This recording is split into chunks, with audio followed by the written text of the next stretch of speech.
We post them in town hall. We use the forum. The website is in use for posting of all meetings. The PTO circulates the meeting schedule. What I'm interested in is why we have the question and what the questioner had in mind about posting meetings. I'm just wondering if we're missing something here. Is there something implicit in that? Is there not been sufficient communication? Not been sufficient notice?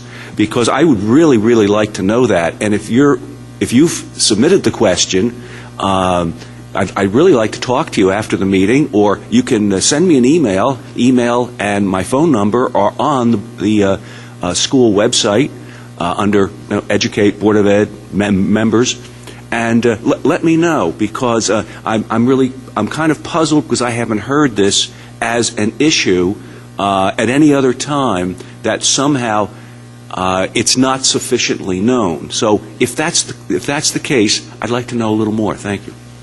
Okay. Anything further on that question? All right. The next question goes to Ms. Stack first.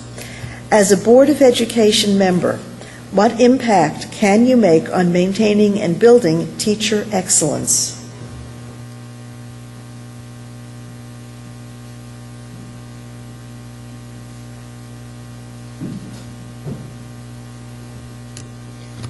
I think the first thing that I can do is to continue to support our stellar administration in the fine professional development program that's already been in place. We have one of the best professional development programs there are. We are continually striving to keep our teachers up to date and informed. They're monitoring their progress. They're continually evaluating their performance and how to make the delivery of the curriculum on target and exciting for the children. It's one of the challenges is attracting the talented in the first place, and then continuing to retain them over time. We need to have competitive salaries to retain our teachers. The teachers are the heartbeat of our schools. These children spend many of their waking hours engaging with teachers who are preparing them for what lies ahead, not only just for college-bound students, those who are not necessarily college-bound, but just the skills necessary that they need to move forward into the 21st century. This has been something that Jerry Belair has been emphasizing since the beginning. This is where our education program is going. We need to continue to maintain a competitive footing with comparable surrounding districts, and continue to develop our teachers professionally will enable us to achieve that. Thank you. Ms. Harvey? Thank you. Well, I obviously agree in terms of professional development. I think we all would like for our kids to develop a lifelong love of learning, and many of you may remember teachers that you had in the past, that teacher that really opened a door for you, that turned on the light for you, and to give a child that kind of experience once, twice, hopefully many times in his or her lifetime is truly extraordinary. We have to show our teachers respect and support. Professional development I won't go over again, but competitive salaries have already been mentioned.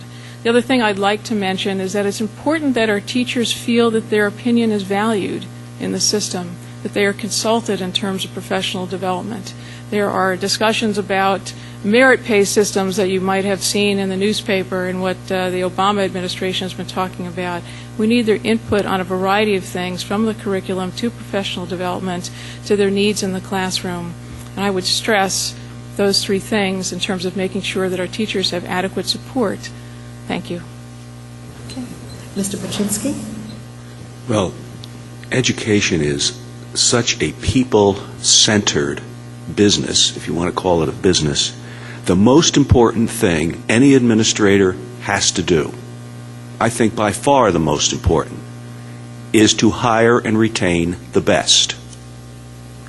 If you put a quality teacher, no matter what kind of tools they have, with a group of interested children, you will get success. We have a high school advanced placement science program. We have a couple of courses.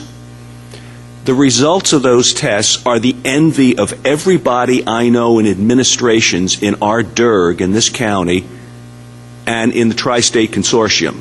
The results are breathtakingly high. Why? Well, I happen to know why. I'm not going to mention any names because that would be not tactful and not really permitted. But they are excellent. And year over year, those numbers come in.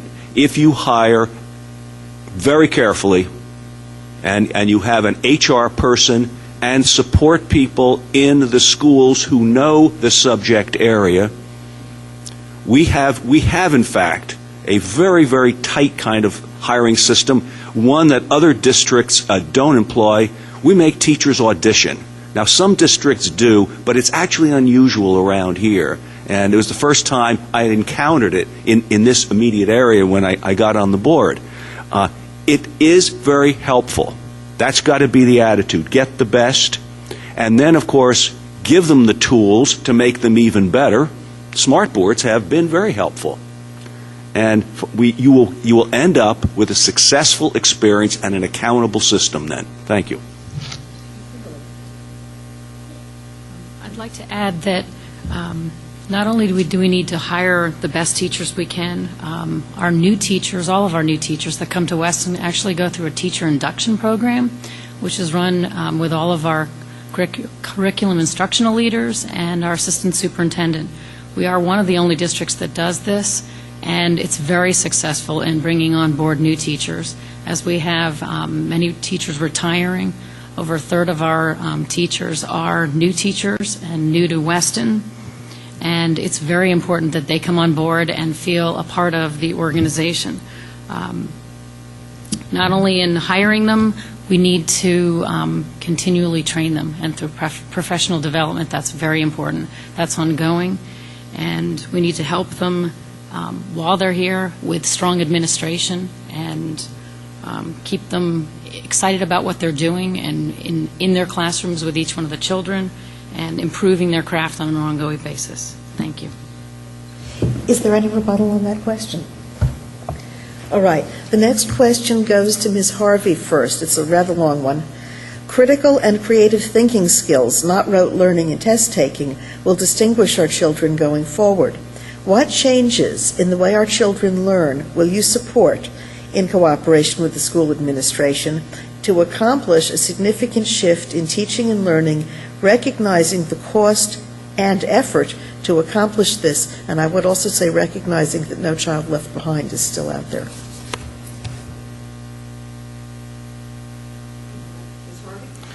I'm taking some notes. Thanks. Do you want me to repeat the question? Sure. Thank you. Thank you. Yes, please. Yes, please. Right. Yes, please.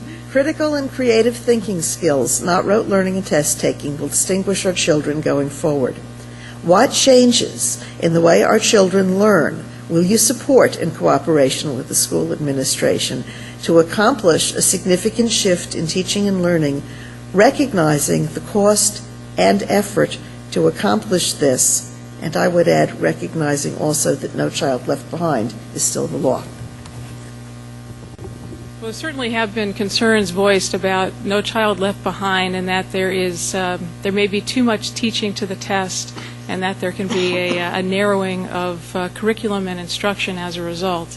And this runs contrary to the 21st century initiative in terms of making sure, as the person who wrote the question noted, that students can develop critical thinking skills, problem-solving skills, and be able to apply their knowledge to new areas.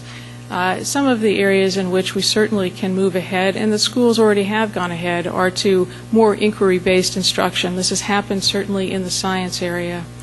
The other thing I would encourage is more kind of independent study, more projects that students can work on together in small groups or by themselves, where they are the ones who are taught to come up with the ideas or the reasons for why things happen. I've already had my daughter talk to me about what she has done in terms of a science class and doing